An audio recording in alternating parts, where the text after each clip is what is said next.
I am a friend of India, and the vast majority of the people of the Maldives are friends of India. This is a very, very wrong perception that there is an anti-Indian sentiment in the Maldives. We do not have an anti-Indian sentiment in the Maldives. We have similar cultures, and we are very, very united. We are the same people.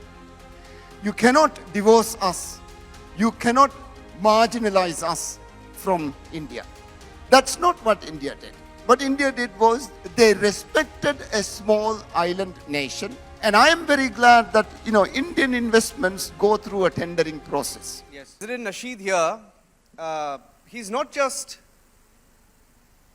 the former president of the Maldives. He's a friend of India. I don't know how many of you know about the story of Mohamed Nasheed and his relationship with India and New Delhi especially. He's also survived an assassination attempt because Maldives also has been battling with radicalism. He was targeted by his rivals.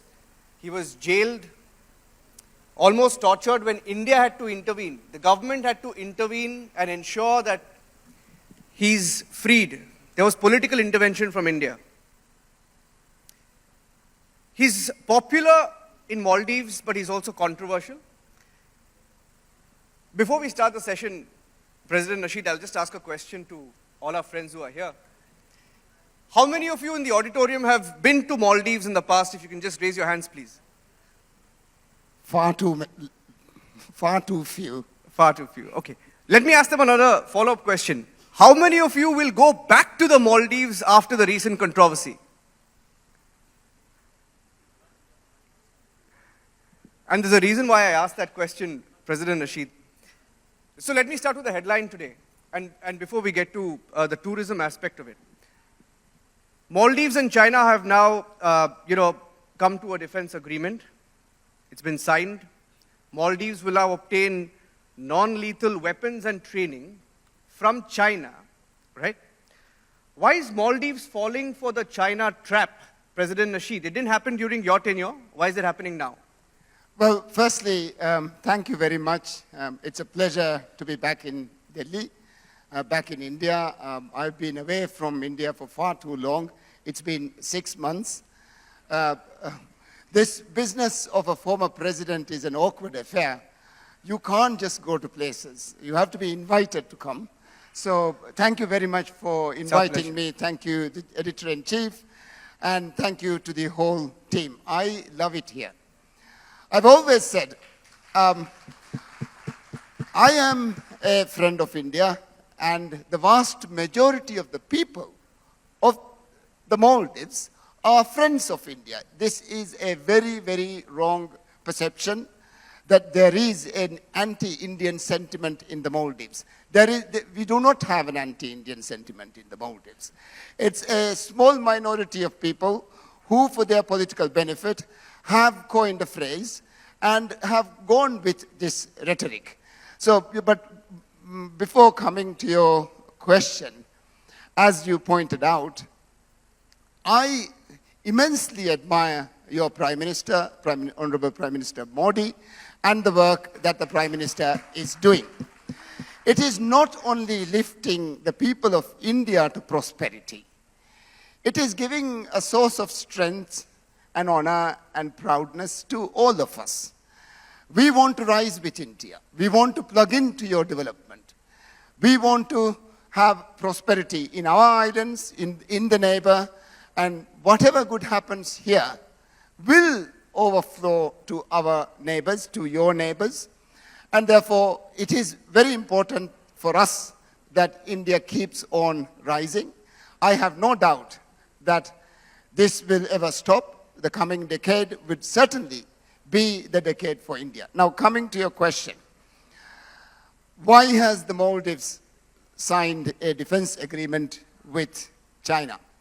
To start with, I have my doubts if they have actually signed anything other than a supply contract. In 1988, there was an attempted coup in the Maldives. India instantly stepped in, aborted the coup, and brought back the government again. Every time when there's been a defense or a security issue in the Maldives, it's been India who has come to our assistance. The number of defense agreements and military exercises that we jointly have are far more than anyone else can ever have. So it's unfortunate that the Maldives has thought, or the president has thought, that he needs to buy tear gas and rubber bullets from China. And I am afraid that this will be again used against us. So this is not something that I would ever celebrate. I think stronger democracy, rule of law is how you govern, not through the barrel of the gun. So whatever equipment that we have bought is unnecessary, and I hope that they will remain unnecessary. And the institutional links between our two countries are far stronger than just one equipment contract. President Nasheed, now Muizu, right? He's come to power with an anti-India sentiment. He came to power with the India Out campaign, right? But is that the Maldivian sentiment? Is that what the people of Maldives feel? I do not believe that he has come to power because of an anti-India rhetoric. He came to power because my old party was weak. Our sitting president was weak. Our party was fractured. We couldn't unify the party. And we went into a presidential election thinking that they could win with one section of our party. So it was very unfortunate that this had happened. Anti-India sentiment is not a Maldives sentiment. I have to stress this again and again and again. We, as I keep saying, we read the same books, we watch the same films, we eat the same food, we have similar cultures, and we are very, very united. We are the same people. You cannot divorce us. You cannot marginalize us from India.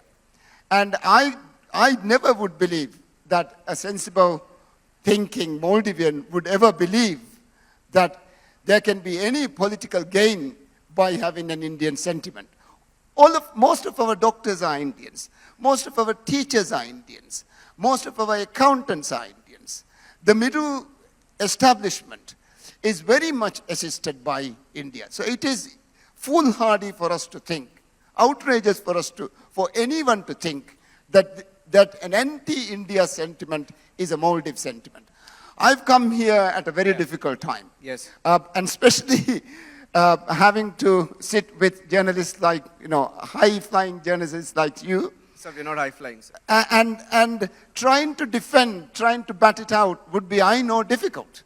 But I really do want to say that this is not a Maldives sentiment. We are your friends, and we will continue and remain as your friends. Fantastic. So when for example, Muizu says there will be no Indian troops on Maldivian soil, he said that. He's given a deadline of May 15th, if I'm not wrong. He says, I think there are roughly about 89 Indian troops in Maldives as of today. And when he says on the 15th of May, there will be no Indian troops in, military uniform or in civilian clothes, how long do you think it's going to last? Well, we have 3 Indian helicopters and 1 Dornier flight. Will he return those helicopters? We still have 3 Indian helicopters. Yes. And 1 Dornier flight. These were brought for medical evacuation. When our people get ill in our far-flung islands, these helicopters bring the patients to our hospitals. We have few developed hospitals. So these are in few islands. So to have medical emergency evacuation, India has helped us to bring these people to hospitals. And they have benefited our people immensely. They have alleviated a lot of pain. And I believe that they should continue, and they will continue. Now, but President Muiz kind of feels that there has to be another mechanism through which they would like to bring them. I personally don't believe that this should happen. He wants civilian Indian personnel to do the job. The whole idea, even from the very beginning, was that they would train our people to do the work, and they would remain until the training was done. And I think we should continue with that, and I believe that we will continue with that. I can't see this rapidly changing in the near future. But you see the kind of statements that are coming out, President Nasheed. For example, there was a recent statement where he called India a bully. I mean, I can't imagine a Maldivian head of state call India a bully. Why would you do that? You've had our External Affairs Minister, Mr. S. Jaishankar, who gave him a befitting reply. And he said, while responding to that statement, he said, a bully in the neighborhood wouldn't give you $4.5 billion in aid, right? Well, I'll add to what Dr. Jaishankar said. When little Maldives asked India that they would want the troops gone, you know what India did? They agreed.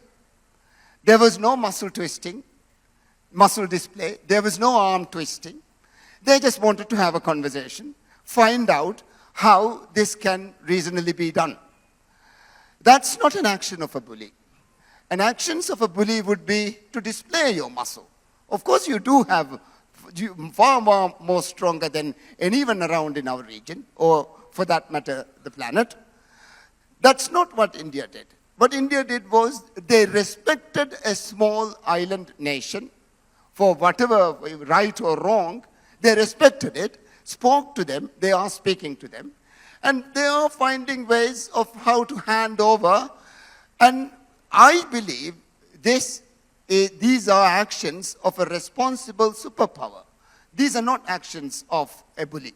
Money is just one thing, but how you act, how you behave, how you treat your small neighbor, that is where a definition of bullying would come. And you would never see that. If you go back to the 70s and 60s and the United States and their neighbors and what was happening there, you would see the difference.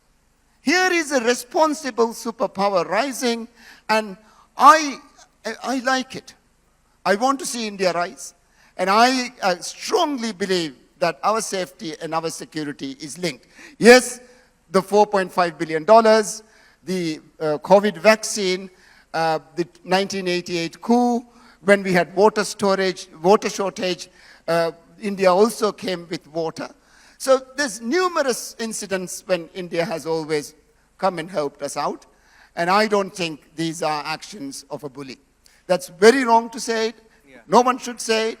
And I will condemn this all the time.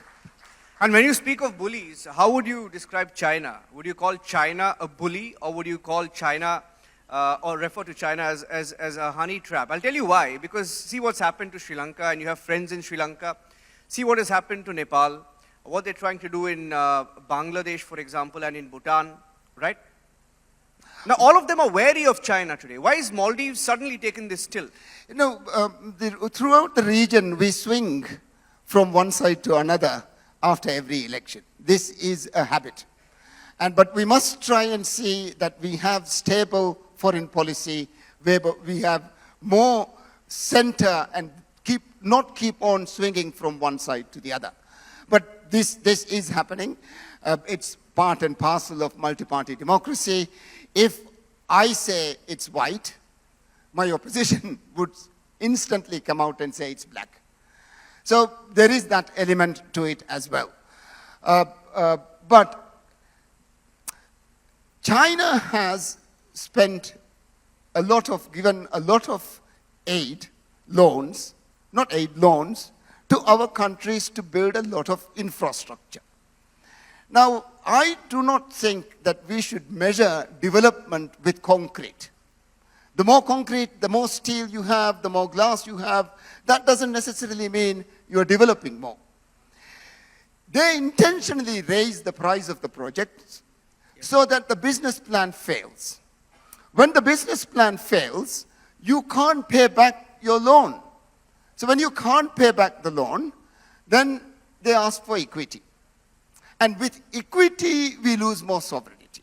So I think this whole idea that development depends on huge amounts of infrastructure is very wrong. Development is what happens to you. It's your own prosperity and it's your own happiness. So I think when countries want to counter the Road and Belt Initiative, it's not another Road and Belt Initiative. It must be focused on small projects that have big impact on households, on people. And I think a lot of the Indian projects in the Maldives are driven in this way. I've had many conversations with your officials, and they do agree that this is the best way to go about assisting a neighboring country. And I believe that, we are very heavily indebted. All of our countries are very, very heavily indebted. And this year, more than I am told, that more up to 25 to 30 countries would go into default. Poor countries, developing countries, have to pay over $500 billion in interest alone to all these loans.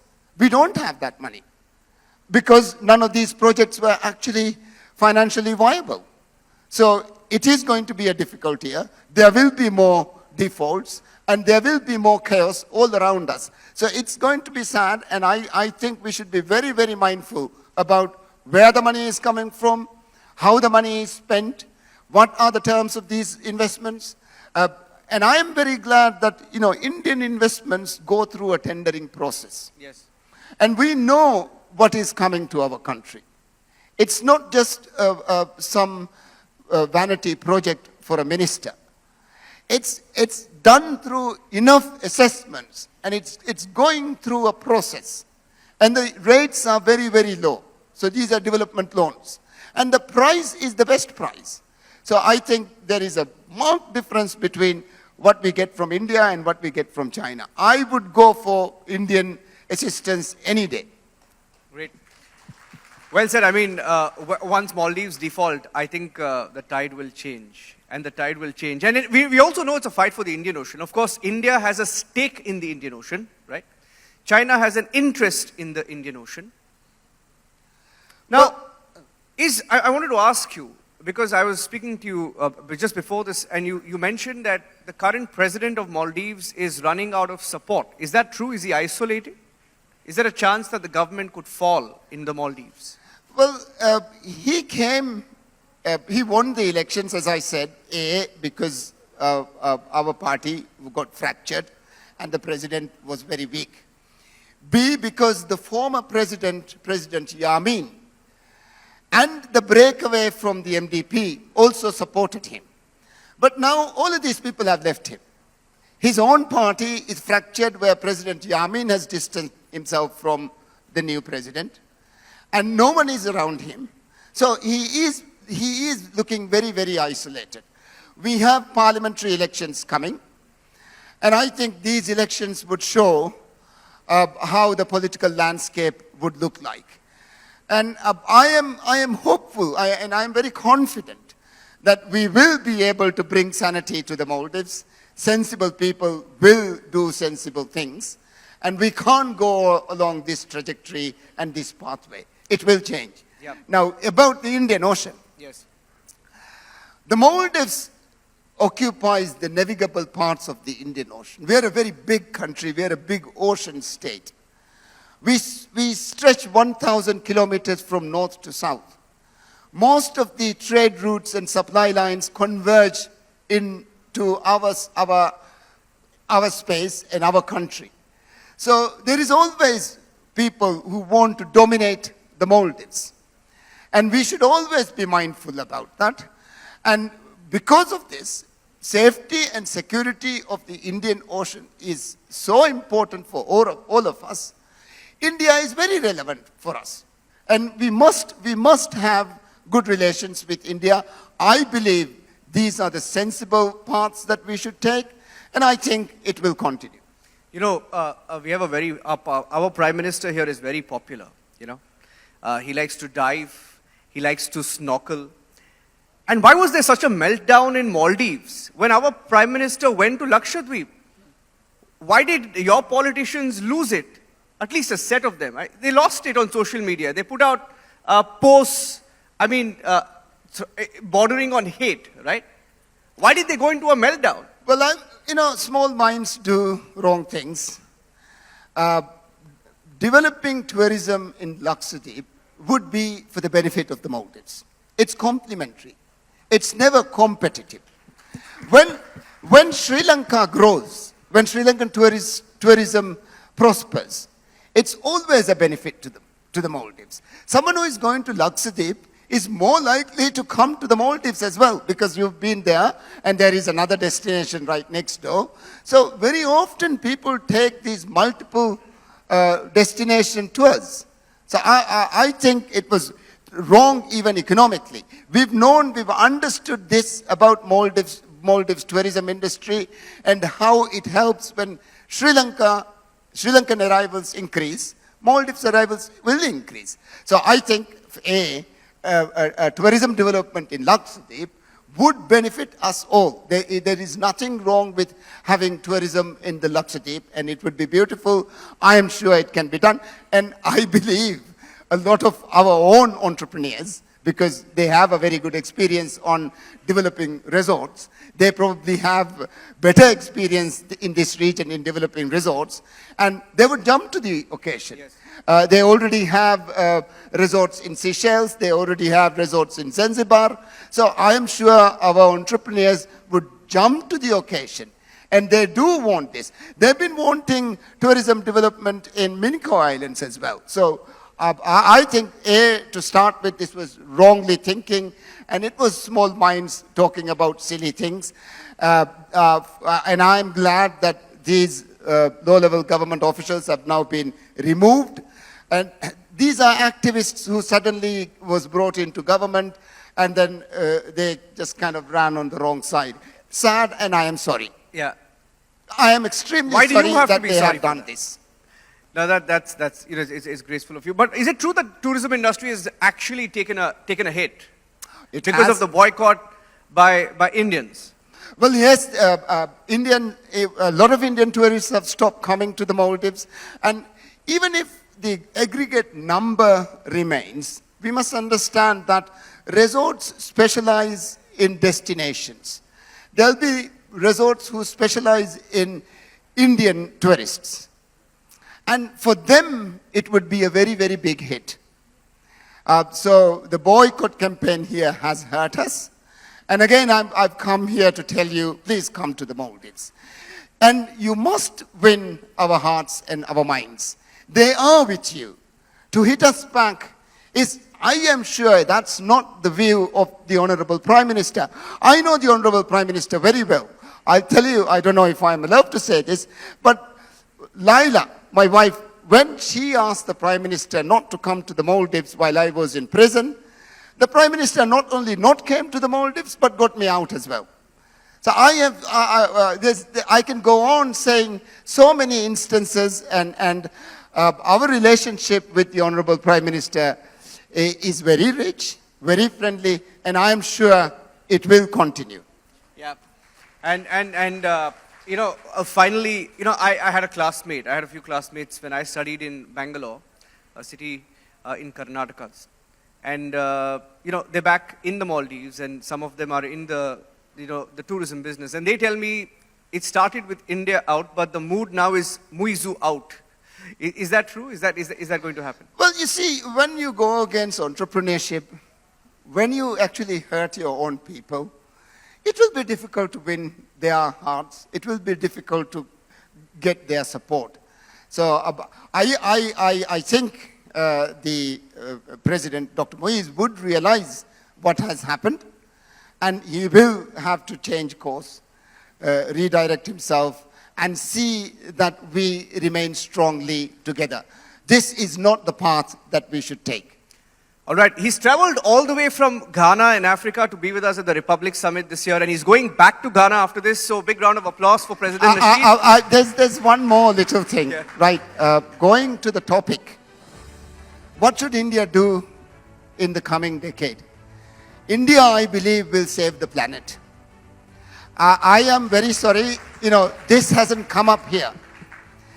We have to decarbonize. We have to find a low-carbon development strategy that would give us the same economic outcomes, but without damaging the planet. The biofuels that your energy minister was talking about, I was very excited about it. The renewables that you are bringing, your net zero targets. So India will be the leader in saving the planet. That is bigger than anything else. So I believe what India would do in the next 10 years, decade, would be actually find a pathway to save the planet. And I thank you for that. President Nasheed, thank you for joining us here at the Republic Summit. It was a pleasure to host you. Big round of applause, ladies and gentlemen, for President Thank Nasheed. you.